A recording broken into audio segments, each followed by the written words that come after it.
صلی اللہ علیہ وسلم نے فرمایا جس نے کسی عراف کے پاس جا کے پوچھا نا، حال پوچھا مجھے بتا دے، صرف پوچھا،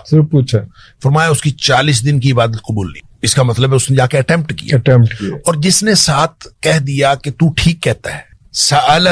فصدقہ، انڈورس کر دیا، اس سے پوچھا، اس نے کوئی بات، ہاں تو نے ٹھیک کہا، اگر اس نے یہ کہا، فرمایا اس نے نبی اکرم صلی اللہ علیہ وسلم پر نازل ہونے والی شریعت کا کفر کر دی۔ جس نے عراف کی اور یہ جو حساب دان ہے اس کی تصدیق کر دی،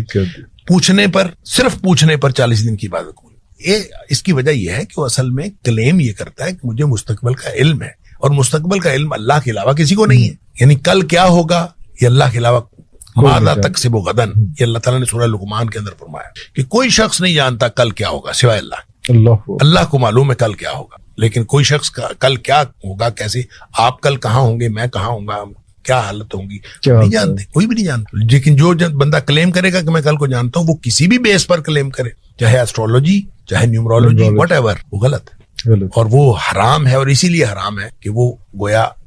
اللہ تعالیٰ کے جو ڈومین ہے اس کے اندر گھسنے کی بات